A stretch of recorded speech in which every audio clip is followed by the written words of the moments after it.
you remember to stream? Yeah, we are streaming. I don't think I'll make that mistake again, ever. Probably. I couldn't say. Can't You have to believe turn you sound just said off that here or out loud. something. No, turn sound off? Yeah, That's the one only of way to do it things. without headphones, babe. Okay, sometimes there's like turn monitors off or Yeah. whatever, so you don't have to That's do that. Got this, it. which Got we're it. not doing because we're going without Got headphones. it. All right. We got any people? We got somebody coming in. Hey, throw us a chat in the chat room, you chatty people. Chatty chattersons. We'll try this without a headphone. We're trying without headphones today, guys, so let us know how the sound doth sound. Hello, Screamos. All righty. Got a few people coming in from Facebook, probably waiting on the delay. David Lamb in his house. Hello, David. sir. And that looks good. Let's get that shrunk up like boom. There we go. Just giving it a couple seconds here, people. For looks like the crazy LinkedIn streaming. Twitter's not going. What's wrong, Ben? Last time I thought I would rewrite the script so we entered together and I forgot. I'll do it for next month, but I'm going to wing it. Okay. All right. Neil Parks, hello. How are you? Hey, Neil, nice We're to see you. talking about out scary there. movies today. Neil, do you like scary movies? Neil, do you like it when Scraps rubs up and down on your leg? That's the wrong movie. Oh, that's the wrong movie. Nell Zone, McClintock. Now, you weren't, I don't know if you were there for it, but during FDO office hours, I pointed out that Nell Zone McClintock is my favorite McClintock, but only since the McClintock in the movies McClintock has passed on. So historically, he's my second favorite That's McClintock. a lot of words there. All right, baby, you ready to go? I am. To the cameras. We're gonna be in this one over here. 3, 2, 1. Hello, everyone. Happy New Year, everybody. Riff for me, baby. Why fix this? So, as you know, we're starting off 2022 StorySmack with Scream. I am in the midst of rewriting the whoa, look at that! Rewriting the intro a little bit so that we do it all and have to edit less. But I didn't do that in time for this month, so we're going to have to do the 2 intros anyway. So can I get started, or am I still riffing? 1 second. Riff one more I'm second. apparently here. still riffing. If Something's you are crazy a about our normal cameras. watcher of Sigler in Place, I was out this past week. I had a migraine. We have ring lights that face us, and the screens are quite bright, and I couldn't handle the brightness, but it's all good, and I'm feeling a lot better. Good. Now we're ready to roll. Are we? right. Is this? Wait, I forget how we do this. Is this the audio recording part? Or Not is yet. this- we're just introducing Rob. We are nothing if not professional, you guys. So we're going to introduce Rob, All and right, then we're going to introduce go Rob. in. So we obviously have back with us today. I don't know if you could have heard him on that just now. Rob Otto, how are you? Happy New Year. Happy New Year! This fancy It's new awesome Rob to cam. see- Oh, It is a fancy God, new you Rob should cam. have I figured like this it. out already, that there are a set of rules that you have to abide by in order to live through StorySmack. So, should have figured that out already. So this is the part of the show where we normally tell you what we're drinking, and we drink themed to the movie drinks. Except Scott and I are doing dry January, so we don't have any drinks. Do you? Are you smarter? Well, in order to have some solidarity, power to the people with you guys, I am also going dry, not for January, but just for this StorySmack. But since, of course, Officer Dewey, I am drinking one of my Diet Mountain Dews. However, I drank my last Diet Mountain Dew this morning without thinking of this first. So there's actually Diet Coke in there. It's kind of like a Coke in Dew's clothing, like yeah. when someone pretends to be your friend even though they're a murderer. A Coke Scott, in Dew's clothing. I'm your friend, Scott. So now we're gonna do the podcast intro. You guys who are watching, All just right. give me one more. So I we're gonna gotta start over. I gotta tell him one thing though before we start. That is, Rob has this thing he's done since since we were in our mid-20s or something. When we're hanging out, there's been a lot of drinking, and he will. If I'm hammered, he'll come up and he'll do this. Just come up ramp like the Gimp from Pulp Fiction, and it just creeps me out. You 'Cause know- Rob's a very big dude, and I'm like just like this on top of my head. So the first time that I met Robbie was on the Rookie Tailgate Tour in 2009, and he took over driving once we hit Detroit. And Detroit, we went to a Buffalo Wild Wings, I think, and there's a photo of Scott in the middle of 2 linebacker-sized gentlemen, one of which is Rob, who is doing that to Scott in the photo. I'll see if I can find it. Hey, Ollie, nice to see stuff. you. Bob All right, Brost so is the other guy. Longtime junkie Yes. Bob Brost is on the That's other the side. one. All right, let's we are start- large gentlemen, and he is not. Yeah. Large, and let's go to. I would like to point out, before we move on to the actual intro, you know, a lot of times I will wear themed costumes, right? And it doesn't look like I'm wearing one today. However, I owned this shirt in 1996, and it's entirely possible that when I went and saw this movie in the theater, I was wearing this shirt. So I'm just saying. And it is slightly Dewey cosplay. You have to be fair. Yeah, It's it if was- you it had had was a little badge instead of Dew-esque. a Yep, logo there. And it used to be really, really big on me. Not so much. Not so much anymore. Not so much. Hello, Hector Rodriguez from Spain. Welcome. Are you ready, baby? Yes. So Hola, we're going to do, if ¿cómo you're estás? watching, we're about to do the podcast intro. You'll hear us repeat some stuff, and then we'll move on to the rest of the show. Okay. You ready? Yep. 3, 2, 1. This is StorySmack, a podcast about stories and storytellers in the world of pop culture. My name is A.B. Sigler, audiobook narrator and founding partner at Empty Set Entertainment. I am joined each week by New York Times #1 bestselling author Scott Sigler and screenwriter Rob Otto. How are you today, gentlemen? Good. I'm doing good. How you doing, Robbie? I am doing well. I feel like I'm ready for a sequel, but I guess we're just going to talk about the first one today. So this is episode 78 of StorySmack, and this week we are discussing the 1996 game-changing movie Scream. Scott, can you give us Yes. the movie guy synopsis? A year after her mother's death, Sidney Prescott and her friends started experiencing some strange phone calls. They later learned the calls were coming from a crazed serial killer in a white-faced mask and a large black robe. His phone calls usually consist of many questions, the main one being, "What's your favorite scary movie?" Along with much scary movie trivia ending with bloody pieces of innocent lives scattered about the small town of Woodsboro. Oh my goodness, that is so dramatic. Yay! Very dramatic, Do very you like dramatic. scary movies? Basically, I like scary we did a movies. movie guy voice in the movie. Hey, tell us about the financial breakdown of this flick. So, as you know, we always like to do this. Back in 1996, Scream cost $15 million to make. Today, that would be about $26.6 million in 2021, 2022 dollars. It made $173 million at the box office, which today would be about $306 million. So, by every account, this movie is a game changer. It made a ton of money. I will discuss about how it sort of was genre changing and how it was the best use of the budget that we've seen a lot in horror movies. Hey, let's go high level. What is your favorite thing from this movie? Okay, so this is really important, everybody listening or watching at home. At this moment, moving forward, this whole movie is a spoiler. Everything we say about this movie is a spoiler alert, and this super matters because my favorite thing about this movie is Drew Barrymore, who was arguably one of the biggest stars in the movie, if not the biggest star in the movie in 1996 when it came out, is not the final girl. She is not. She dies in the opening act, you guys. And I think that's spectacular. I think that changed everything. And what about you, Robbie? What's your favorite part?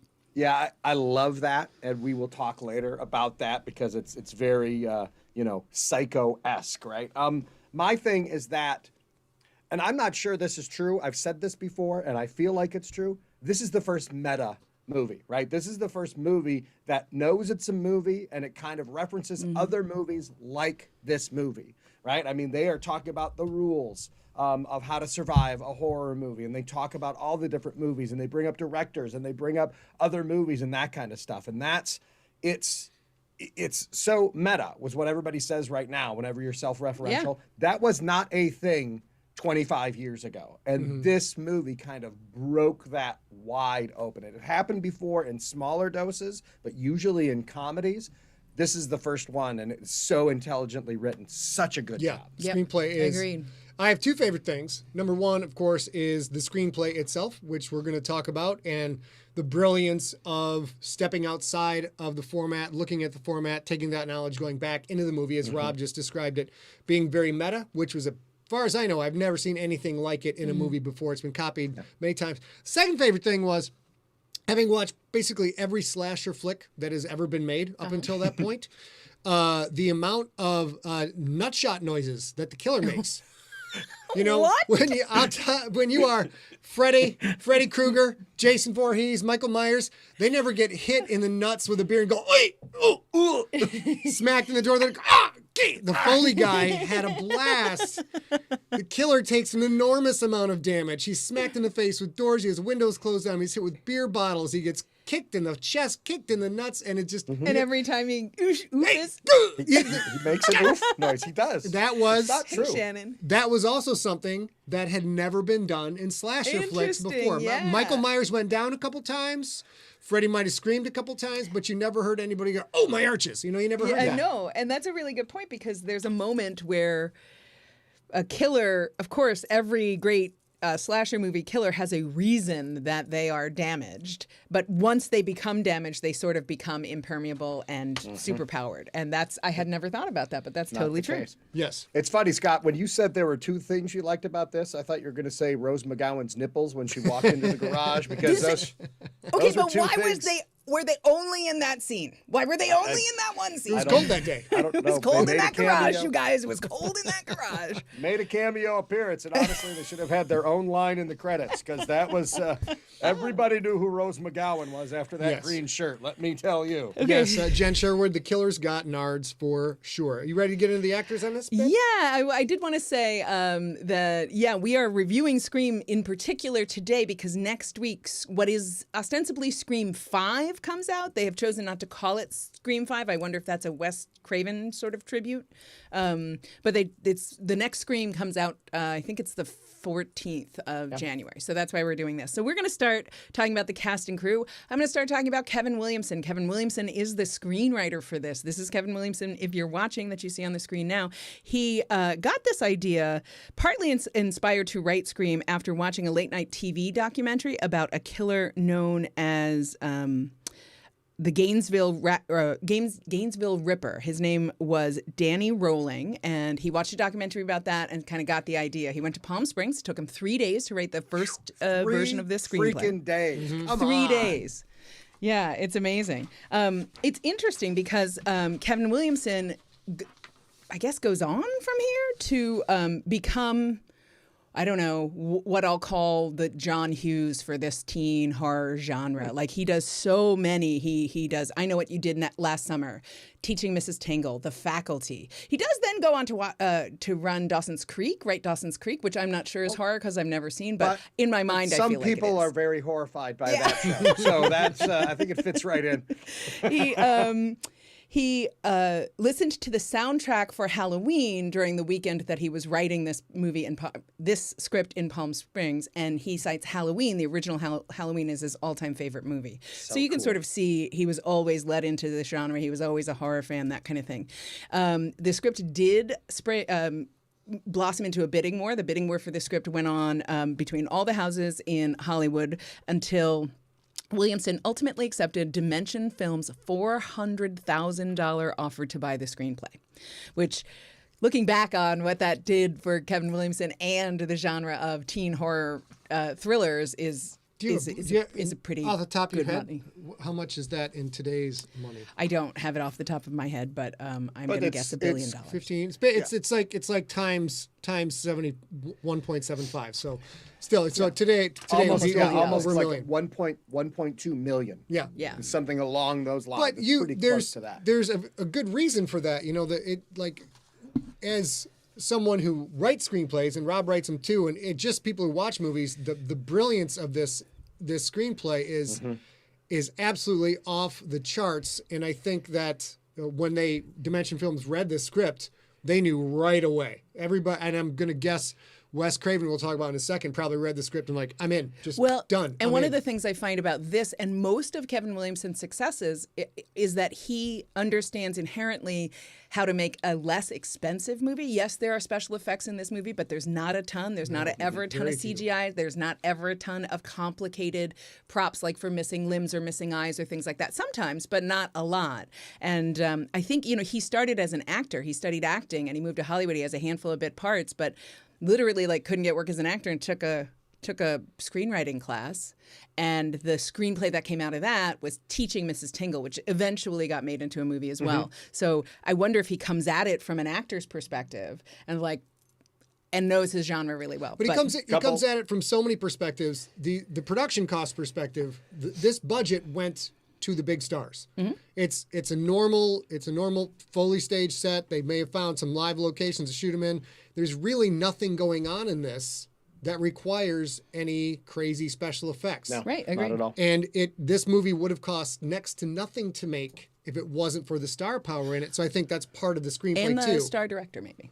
And the star Yes. directors, yes. I Talking about would Wes like Craven. to point out that anyone that knows math is yelling at me right now because it's really closer to 700,000, not 1.2 million. So let me correct Fortunately. that. Also, yeah. And the other thing about Kevin Williamson and the idea of the script was that I completely lost my train of thought. So it was, but trust me, it was an excellent point. If it comes back, let me know. I was wrong. Wes Craven actually wanted to get away from directing gore. So the man himself turned down Scream twice.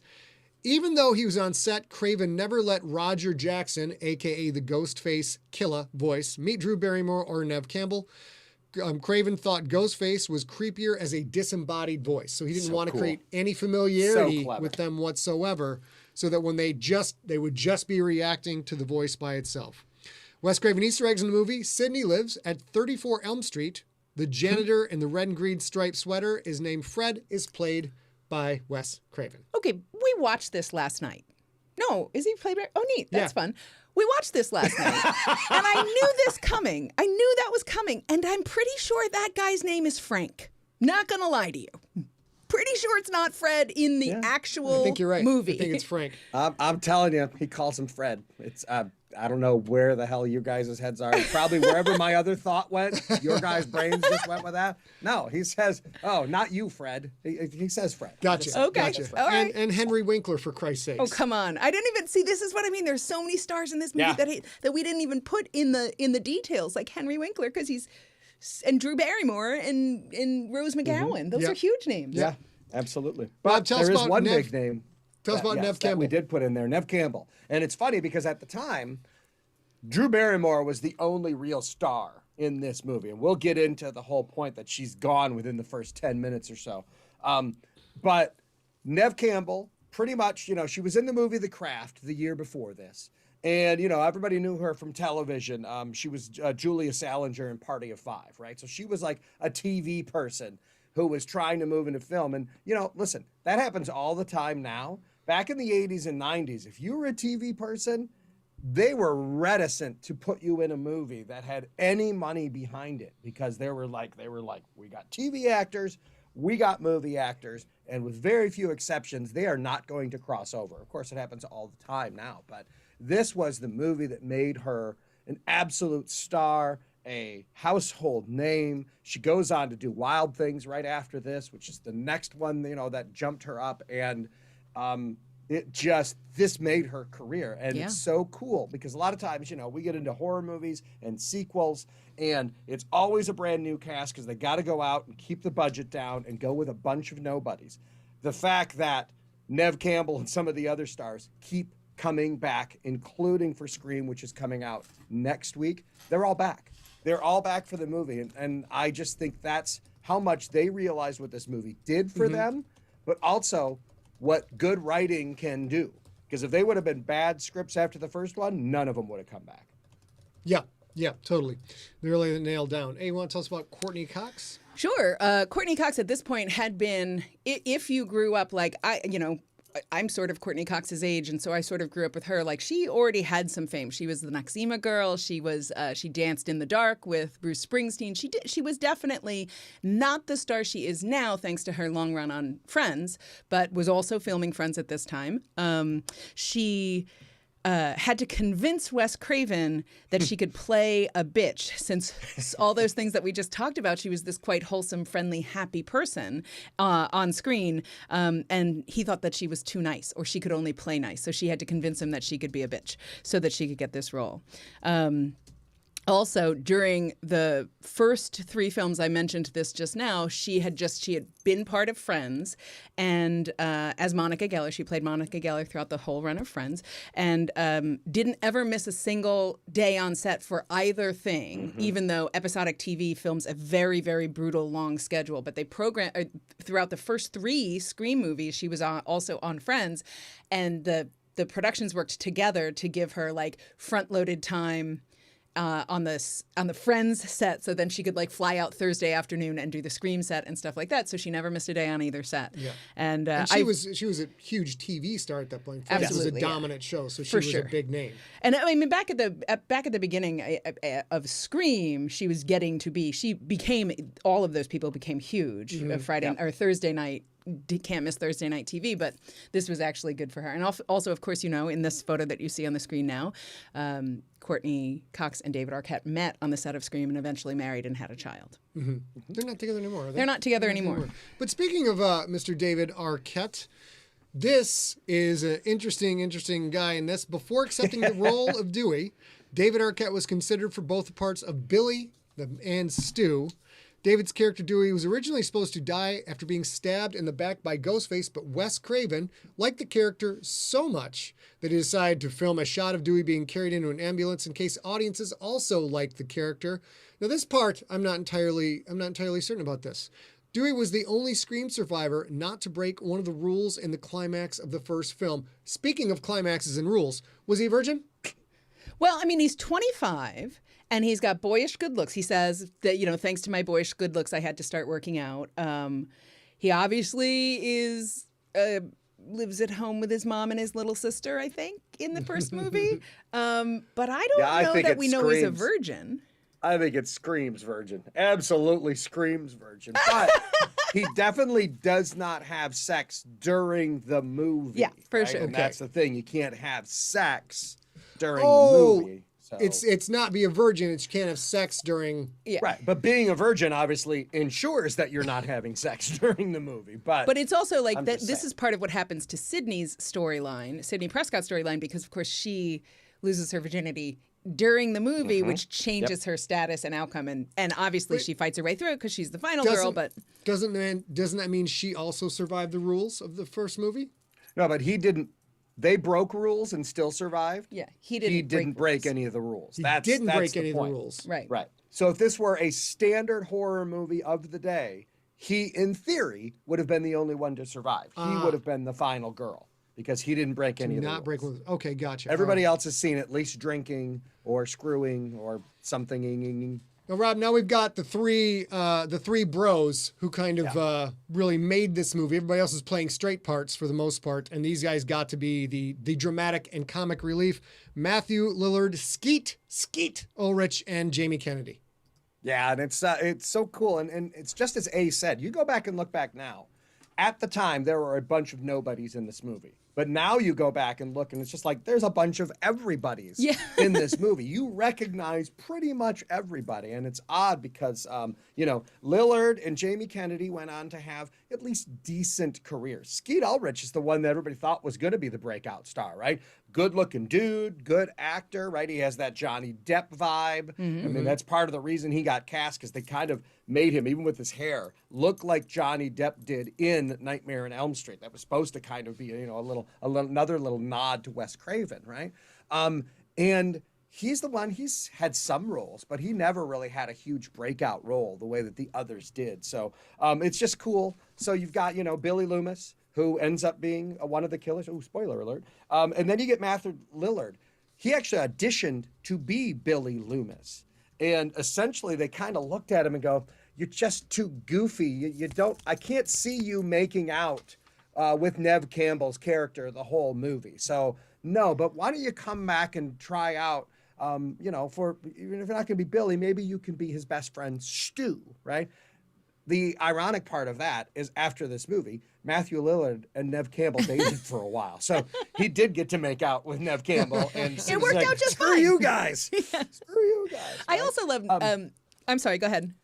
No, you're good. You love. I love that Matthew Lillard grew up out of this during this movie, out of this movie, SLC Punk, all that stuff, to really carve a pretty successful career for himself. I don't have any photos in here in these pictures that are not from Scream, but he is a pretty steadily working actor and is a pretty good actor. He plays Scooby-Doo. What is his character? Scooby-Oo, yeah. It's not Scrap. What is his name? He's Shaggy. Shaggy. He plays Shaggy Thank you. in the I kept thinking Scooby-Doo Scrappy. movie. Yes, absolutely. I could not place it. I was drawing a blank. I was watching last night, and I went on IMDb, and I'm looking at his history, and I'm like, I must have thought that the Scooby-Doo stuff I saw was like a video game or something. Like, yes, it's friggin' Scooby-Doo. But one of the things that I love about Matthew Lillard is he is completely believable as Shaggy, and he's absolutely believable here as Stu, especially in some of the ad libs and stuff that he adds to make him very much this type of teenager. And I think he does a terrific job. Let's talk about that idea, the ad libs, because it applies both to Matthew Lillard and to Jamie Kennedy. Jamie Kennedy basically got the part because in his audition, he made Wes Craven laugh with just some of the offhand comments that he was making. And the kids Wes Craven's just like, yeah, this kid's great. Yeah, this is absolutely him. Let's hire him, right?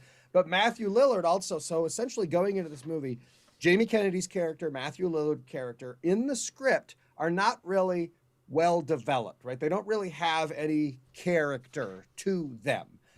They're both ad-libbers. They both came from comedy backgrounds. They both came from, working in troops, improv troops, yeah. Yes, thank you. Yeah, exactly right. And so they are both used to just bouncing things off of the other actors. And there are line after line after line that you can see in this movie that were just absolutely ad-libbed, right? I mean, one of the favorites is they stick on a scene right near the end, right? And the climax after Sydney has gone away and she calls them and she's using Ghostface voice and she says, I already called the cops. And Stu's bleeding out because, Billy stabbed him too much. He went all psycho on him. And he's just like laying there on the table. And there's a scene where Billy's talking and then leaves. But the camera stays on Sue and he just kind of like re-picks up the phone and says, did you really call the cops? She's like, yeah. And I was like, my mom and dad are going to be so mad at me. Right? That scene was supposed to end when Billy left the shot. And thank God that Wes Craven kept rolling on that scene because it's just so real and so funny. And so he's bleeding out. So his voice is trailing all over and he's getting all emotional. It's just freaking great. It's right? very and funny. Those two guys especially, and maybe this is why Skeet Ulrich didn't have a bigger, better career like Jamie Kennedy did or like Matthew Lillard did. Hey, Andy. Because they're just good at what they do. And listen, as a psycho and the quote unquote caring boyfriend, Skeet Ulrich does a great job playing Billy Loomis. Yep. I mean, you think it's him, then you don't think it's him. And this is exactly what Sydney is going through. Is it him? Is it not him? It can't possibly be him. Oh crap, it's him. We think the same thing because of the great performance by Skeet Ulrich, but he just wasn't able to continue that on, and both Lillard and Kennedy were able to. And I agree with you. And I think specifically one of the things that Jamie Kennedy and Matthew Lillard bring to this, among other things, of course, is their ability to create humanity around their character. And I think they do that from some of those little improv notes. We talked about, Scott talks about a lot in the movie Predator. One of the things that you get is each of the characters, when you meet them, has a little bit of a character tick, like the guy who shaves his face with the safety razor removed kind of thing, just that reminds you this is a human being. And I think you get that with the personal notes. And some of them were surely scripted. Obviously, Jamie Kennedy's character is not all improv, and that's so well written. And we all knew that nerd. I was that nerd who worked at Blockbuster Video. I think all of us were that nerd. Yeah, I was in that the nerd. second sequel, this happens. And, oh, no, you're wrong about that, mister. Yeah. But that said, some of those little bitty personal improv things that created a character around a humanity around the character in the script is part of the reason I think that they have a lasting impression and add to the drama. Because literally that scene you just described with Matthew Lillard, in the scene that comes right before that, when Matthew Lillard's character Stu is dying, he's weak, he's bleeding out, he's literally saying like, dude, I think I'm bleeding out. And then the script comes back and snaps back into place and he almost kills, he chokes and almost kills Sydney, which that human being couldn't do at that moment in that human being's life bleeding out. but you don't care at all when he gets back on the phone and he's funny and Stu again, you know? And I think that is a big reason that the movie kind of works. Honestly, right before he does that mom and dad line, when Billy leaves the scene, he throws the phone and it hits Stu right in the back of the head. And this is totally something, Scott, you and I could have possibly had this conversation at some point. He just leans back and goes, hit me with the phone, dick. Just like, yes. That's what you would say when you're a teenager and somebody hits you in the head with a phone, right? So real. And there's no way that line was scripted. No way. No. Right, Just right, great. right. Just great. Lillard totally stole the show in almost all of his scenes. He was almost too much in a lot of his scenes because he was just so effortlessly over the top good that it made the people who are playing the straight roles look like they were not very good actors and actresses. Except that the movie's so over the top. I think if he does, there's a great movie called SLC Punk, and I think he's great in it. And I think you see some of what Scott's saying in that movie where he's so always on. You know, we also see this in later when the new, like the Apatow movies start, the whole genre of the Apatow movies, and you see that. And you see that with Seth Rogen movies as well. There's a sort of a lovable loser character who always punches up and always wins, kind of. And that's the sort of thing that I think Matthew Lillard and Jamie Kennedy are doing. But because the rest of the movie is just so absurd, it's this giant, big, bloody, crazy thing, that it sort of works. And it sort of he tethers it to the earth, kind of a little bit. I know that's probably too dramatic of a phrase to say for Scream, but it sort of does. It gives all the blood a place to land. Now we will go over something we love to go over in these movies, the who could have been, the also-rans, the people who could have been in it. Yeah. Joaquin Phoenix turned down the role of Billy Loomis. Elizabeth Berkley auditioned for the role of Gale Weathers, but was immediately turned down due to the backlash she received from Showgirls. Yeah. That's crazy. Yeah, I mean, unfortunately, that wasn't all her. She didn't do a great job in the role, but they also way overhyped that movie. Yes. Because Paul Verhoeven thought he was going to be the next, I don't know who, but somebody. That did not. Now, this is one I would love to see. Honestly, just the scene of them having sex in the pool was enough that she should never have worked again. So, I mean, listen, I've had some wild women. I've never seen anybody have an epileptic seizure like that when we were in the middle of the coitus, okay? So I'm just saying that should have been it for her right there. Well, you know what? Find her. Ask her out. Maybe you can make that happen. Brooke Shields. She is from Michigan. I'll just point that out. Yeah, she is. Michigan girl. That's why we were familiar with her. Brooke Shields and Janine Garofalo were considered for Gale Weathers. I think Janine Garofalo should not have been anywhere near that role. That would not have worked. But I think Brooke Shields would have worked very good in that. Janine Garofalo was actually, I think she was actually offered the role, right? Okay. I mean, that was one of their first choices. That's the kind of person they were going through, the smarmy, smartass, and can play a bitch, right? Because a lot of people just think that's Janine Garofalo's basic setting. But so this is another one. We've said this before. Imagine some of the names Scott's saying if they were in the cast rather than the people that were in there. I don't think this is a better movie with a different cast. Yeah. I mean, the cast was just even down to, stuff like Henry Winkler. Yeah. Right? I mean, that's just, the cast is so good in this movie. We talked earlier about Drew Barrymore in the beginning of the movie, and agreed. I agree with Robbie that Drew Barrymore was the marquee star here. She was actually offered the role of Sidney Prescott at first, which, of course, we know went to Neve Campbell. And if this is true, Drew Barrymore is the one who's like, no. Let me play Casey. Let me play Casey because no one will expect that I'll die in the first 5 minutes of the film, and it will show that the whole movie will be different.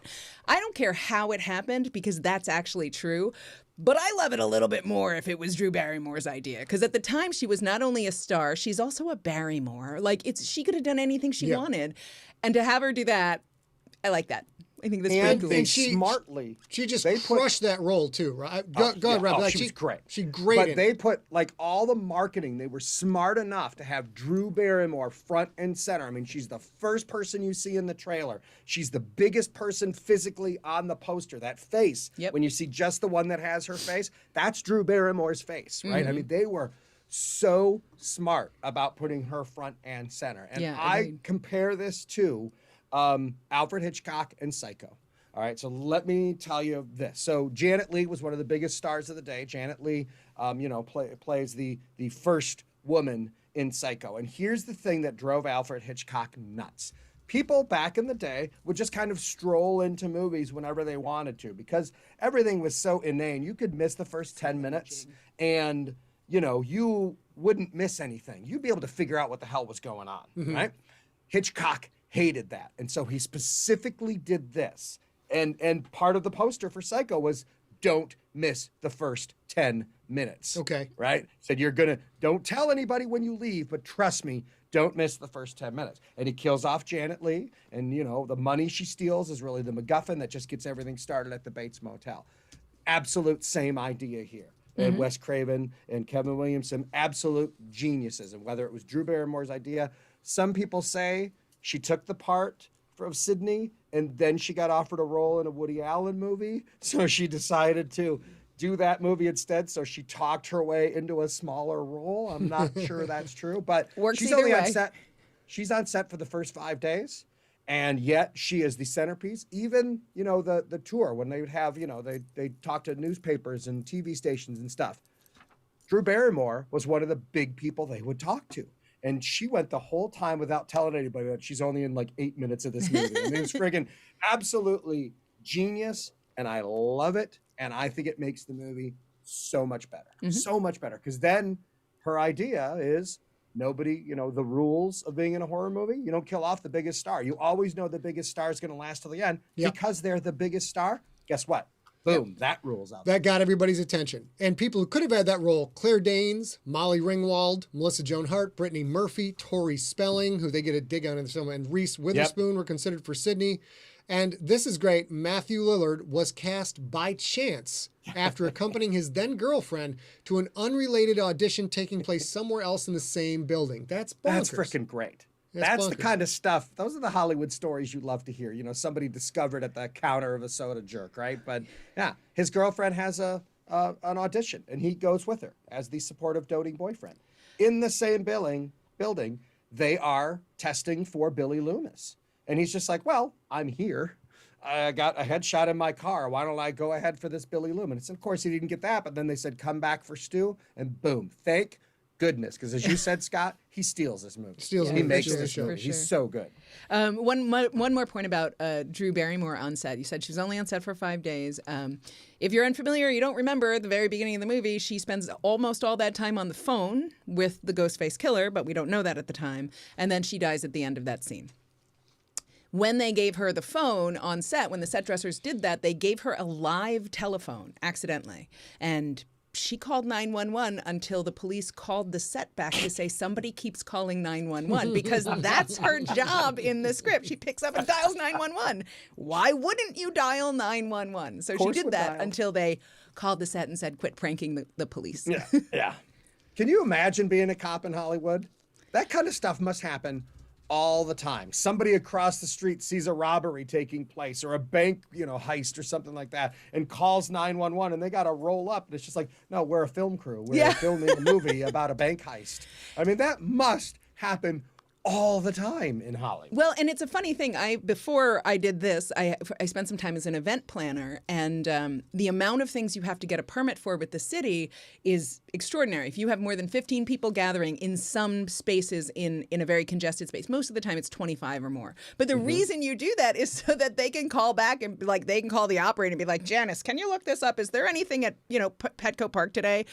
So that they don't do that. I can only imagine in Hollywood there's like 17 Janices working for that reason. Yeah, that's a good point. Always going through thank goodness it's all digitized now so that they can just bring up an address and see if there's a working permit going on. Can you That's a imagine? great point. Hey, that is an excellent point. Yeah. We got to talk, of course, about the voice. Let's get Robbie back up here. We got to talk about the voice of Ghostface, Roger Jackson. He is also the voice of the monkey villain Mojo Jojo in Powder Puff Girls. Same voice. And he has an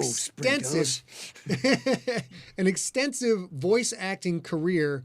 The producers had originally intended to use Roger Jackson's voice only as a placeholder, dubbing it over during post-production, but they decided to keep him. Yeah. So, which is great. Come in there, you just do that, again, on set to kind of creep the girls out, never actually meeting them. And so when she's holding the phone, he's actually on the other end, right? I mean, and obviously they overdubbed his voice, but he's actually on the other end talking to the girls in that creepy voice, and they just loved it so much. So Very yeah, riff his on that. performance forced them to keep him in the movie. That's freaking great. Drew, obviously, his impact on Drew with the voice was great. Question about this movie. Question. It's a brilliant screenplay. Yep. There's going to be a couple minor little things, but one minor thing is, why does everybody feel so compelled to pick up the phone when it rings? Well, From okay, the Killers to Drew Barrymore to Nev Campbell, everybody's like, phone rings. They know it's a scary guy on the other side. Fair. No. Okay, look, I got several things to say here. All right. Now, you're not wrong. That's totally true. Uh-huh. It's 1996, you guys. There are several of you watching who may not have been alive in 1996, so let me lay it out for you. There is no cell phone. There is no computer that you can get on and chat with your friend. There's no AIM. There's no texting. There's no FaceTime. There's nothing There's like no this. caller ID. There's not. So when the phone rings in the house, part of the reason you pick it up is that's how you were socialized and educated by your parents. And for me, growing up in a military house, mine was I had to answer the phone politely. So that's why, a big reason why is that's just who we were back then. And now, gosh, if you call me, I'm going to wait for the phone to stop ringing and text you to ask what you need. That's me personally. But back in the day, I It's had no always like, choice. I don't know who you're calling me for, but could this be a text? Because it should just be a text. Yeah, I don't answer. I don't answer phone numbers I don't know anymore. But you're right. Now there is that moment in, in the opening scene with Drew Barrymore as Casey, and they try to get her to hang up and dial 911, but he redials so quickly that she can't even pick up the phone and dial 911. So, it's, it is kind of training, and we're all trained to do it, but yeah. Now, and then when Sydney picks up the phone, she doesn't know it's Ghostface yet. And But you're right, I agree. Scott. I This do all- agree this that all at could've- some point they can stop and Yeah, run they out of can the all house. stop answering The the best phone. part is You're when the not wrong. killers who have stabbed themselves and established they have no motive other than that they are just crazy kids, phone rings, the killers pick up the phone. Well, but although Stu, Matthew Lillard does say, should I let the machine get it? We got to talk about the mask. Of course, the mask has become iconic. It is up there with Freddy Krueger's hat and sweater and claws, Michael Myers' mask, Jason Voorhees, the hockey mask. It is. When they made this, the production team had a lot of sketches and ideas for the killer's mask, but nothing worked. Then, on a location scout, a producer saw the, quote, peanut-eyed ghost, end quote, mask, and everyone loved it. They tried to create their own version, but it didn't work, so they just tracked down the Fun World Mask Company and negotiated to include it in the film, but they had to agree to rename it. Fun World came up with the name Ghostface. How I cool hope is Fun that? World got some royalty for that. I hope they got a recurring royalty, not a flat fee. I believe they did. I mean, seriously, I think they are still making money. Plus, they get to manufacture the mask. Oh, Of course, good, there's always- good. There's always the cheap knockoffs that you see at like Party City and that kind of stuff. Right. But Yeah. the official Ghostface mask is still to this day made by the Fun World Company. So, that's pretty cool. Another kind of cool little, I'm not really sure if it's an Easter egg here, but whatever you would call this, sort of related to today, the original title for this movie and this franchise was Scary Movie.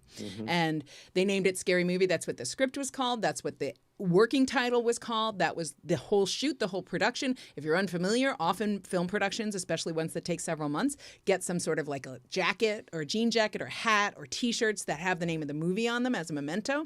They all said Scary Movie.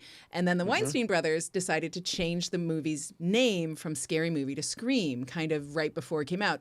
All the clothes the crew already had clothes, all that jazz. Yep. They'd been being paid for Scary Movie. And they changed it to Scream because of a Michael Jackson and Janet Jackson song called Scream.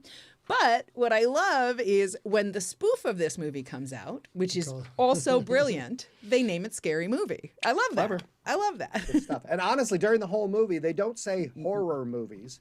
It might be because you say that phrase out loud and it sounds like horror movies. Yeah. So that's we're not talking about Pretty Woman here. But that's the idea that they didn't say horror movies. They say Scary Movie about 30 times in this movie. So it's I even it's run into clever. that, Well try done. and tell people I'm a horror author. You have do. to, Yeah. horror. You have to get that out. Horror. Some wonderful Easter eggs in here in this movie, tons of love them. it. Billy's Love last name is Loomis, same as Donald Pleasance's psychiatrist. Donald Pleasant's psychiatrist character in Halloween. Tatum tells Sidney it's like they are in a, quote, Wes Carpenter flick, end quote. That was some of the things where they were talking about movies or this part of the movie and then showing themselves doing that part of the movie was just great. Casey Becker's neighbors are the Mackenzies, the same as Laurie Strode's. Linda Blair from The Exorcist has a cameo as a pushy reporter. So good.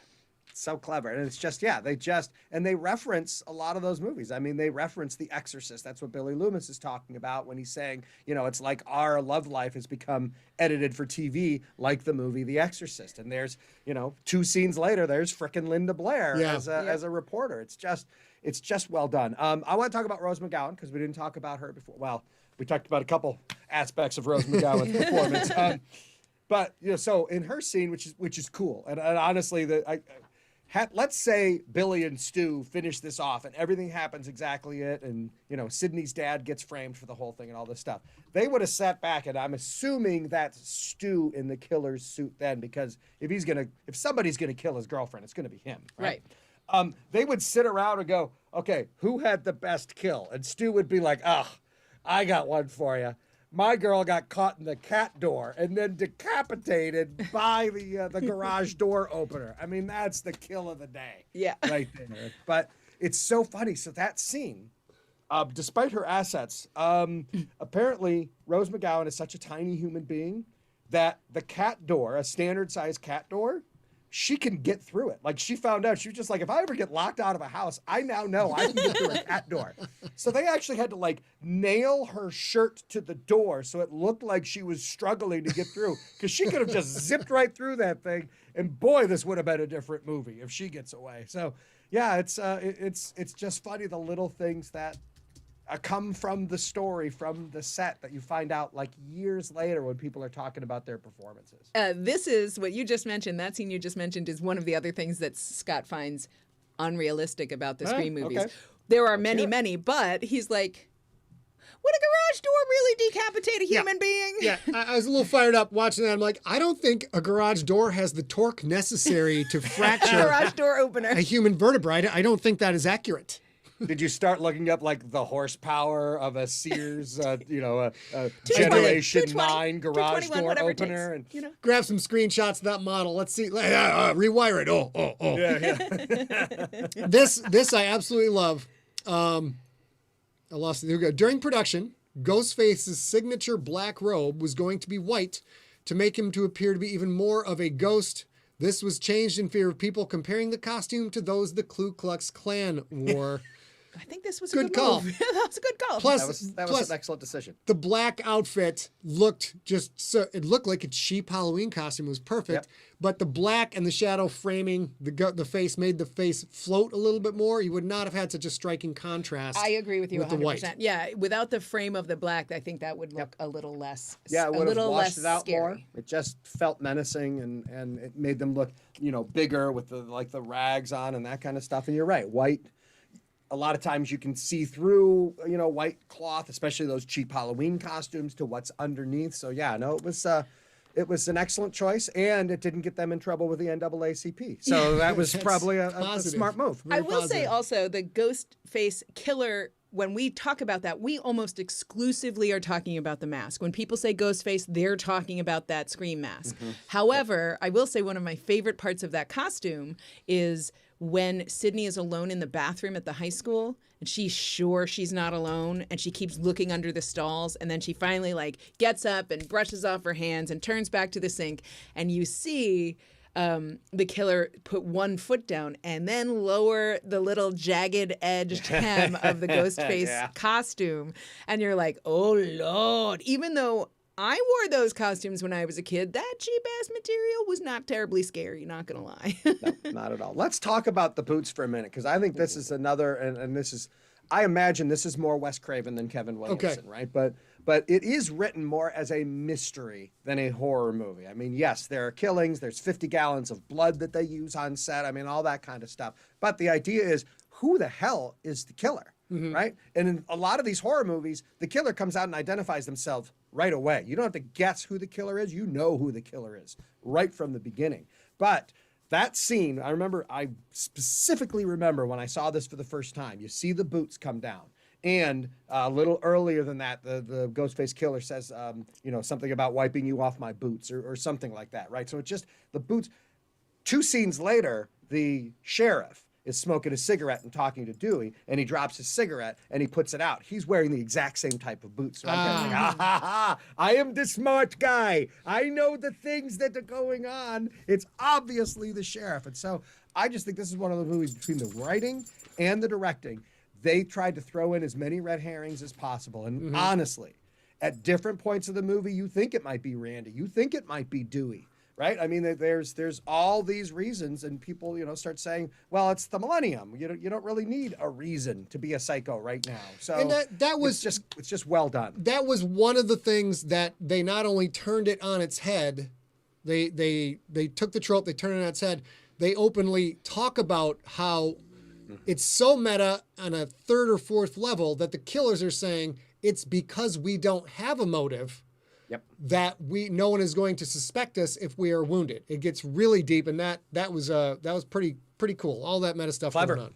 Really well written, really smart. And then they throw so much information at you that it must be Billy Loomis. Like everybody believes it must be Billy Loomis. That there's there's no way it's going to be frickin' Billy Loomis because that would be so obvious. And then boom, they hit you with it. Oh, clever.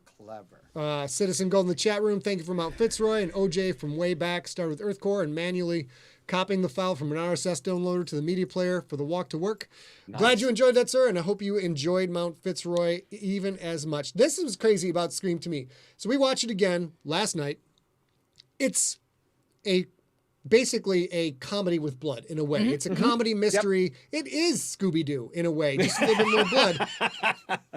But there's very little in the way of really gruesome deaths. There's some sliced throats, there's some stabbing, but there's hints at entrails in Drew Barrymore, but the insides become the outsides, or cut off heads, cut off limbs, the stuff that made the Saw series so utterly gruesome. None of that is in Scream. It's a rather pedestrian slasher flick. The film was originally given an NC-17 rating for being too gruesome. And you think about what we watch now, you go back and that is too gruesome. Yeah. Craven refused to cut anything, but eventually the movie was edited and resubmitted to the studio 9 times before it was given an R rating. So I don't know what they cut out of it. Well, but and it could just be, the MPAA is a little bit of a crazy business anyway, so... But it could have been like entrails, right? Absolutely. And it could have just been Wes Craven Casey coming back a million times and them saying, fine, just cut out this one bit of blood and then you'll be fine, which they are historically known for doing.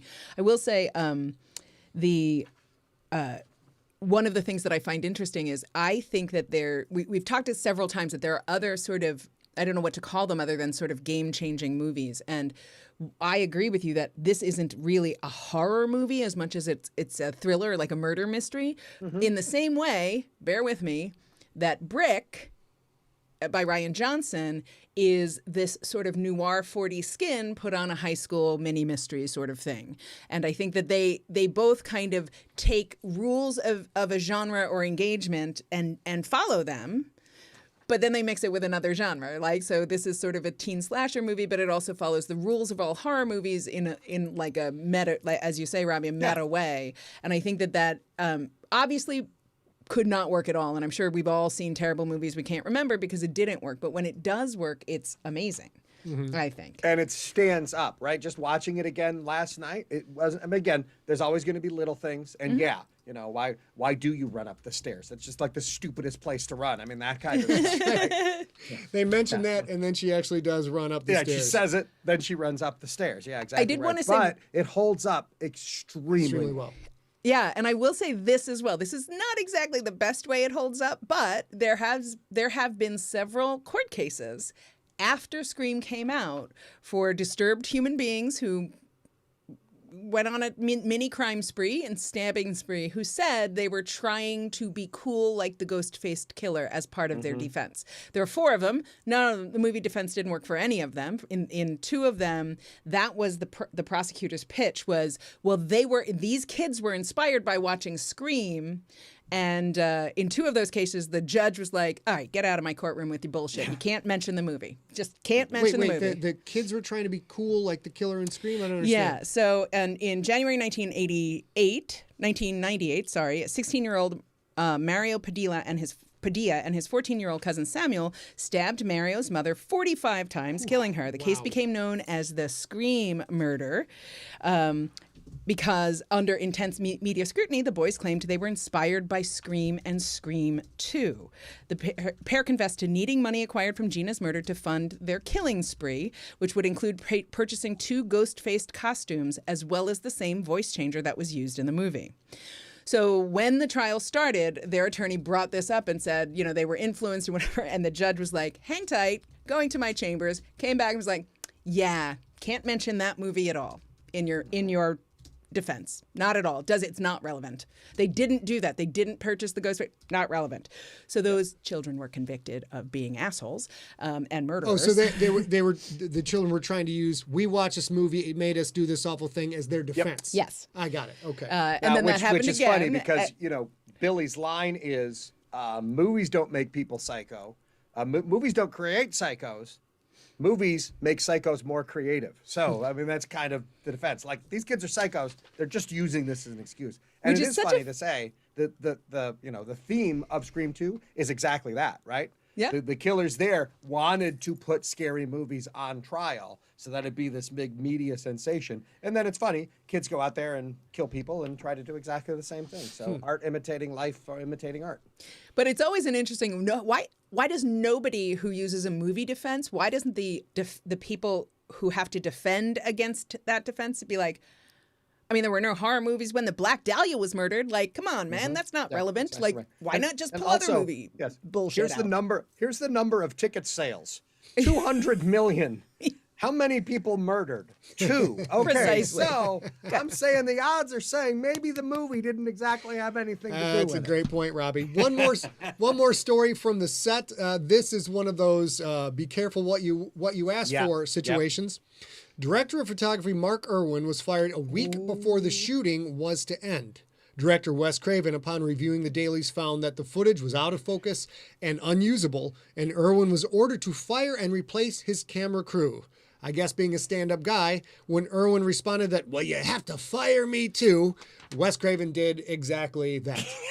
And if you're gonna step to Wes Craven about photography and being the DP, maybe you should think that through. It's one thing if this is a scrubbed behind the ears kid who's never held a camera before, but that's not Wes Craven. Yeah, exactly right. Yes. So even on something like this that managed to come in under budget, it probably went over time because obviously they had to reshoot that whole week's worth of stuff, obviously. Right, sure. So, but still managed to come in on a budget and still obviously was so well received. Although, one other quick story. This movie did not come out in Halloween of 1996. It came out in December. And this was the studio's idea. We've got all these high school kids who are out on holiday break. And they're bored as heck with all the usual Christmas family movie stuff. Let's give them something else to watch. And the first week, it only made like $5 million. And they're like, oh, what a disaster. But then every one of those kids that saw it the first week told 50 other kids to go see it the next week. And it built and built. And it ended up being one of the top movies for like 18 straight weeks or something like that. And that's where it made its money, was on, the people talking about it and sending the next people to go see it. And so odd decision to release this kind of movie in December, just like it's an odd decision that the next one's coming out next week in January. So we'll see what the word of mouth They is. seem to have that right. Although now, Rob, do you have any info on, is this a theatrical only release or will it be released as streaming? I believe it's theatrical only, although I have to admit, I don't know for sure, but I believe it's theatrical only. All right. So I think we are done for this episode of StorySmack. Thank you so much, Robbie. Always awesome. Always awesome, yeah. We are always here the second Saturday of each month. Our next StorySmack is February 12th, when we'll be discussing the classic Spinal Tap. Woo! Getting away from our thriller genre a little, but it's going to be And exciting. we're doing Spinal Tap because the Foo Fighters and Dave Grohl are in a movie that is being released in February called Studio 666, where they go into a haunted mansion to record their 10th album, and things go horribly, horribly wrong. What a great couple concept, rock movies. Couple good rock movies. Now, Scott, you should make the screen black right now And then I could ask you, how much more black could it be? And the answer, of course, would be none. None more black. It's true. Uh-oh, he's doing it. Rob, how much more black could this screen be, Rob? None more black. Oh, I should do it in a British accent. None more black. This Love podcast goes to Spinal 11. Tap. The Yeah, tap. Genelia said, turn it up to 11. Yes, it will be turned up to 11. All right, Robbie. We will We see love you next month. We'll see you next You're the month. best. See you next month. All right. And that is it for episode 78 of StorySmack. You can find Scott and I online. Scott is at Scott Sigler on Twitter and Instagram, and his Facebook page is facebook.com/Scott Sigler.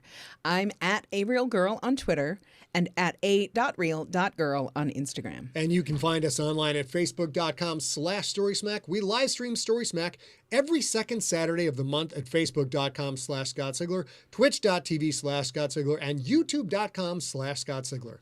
We hope that you subscribe, and we hope that you enjoy Scott's books and more from StorySmack and Scott and I in Empty Set in the future.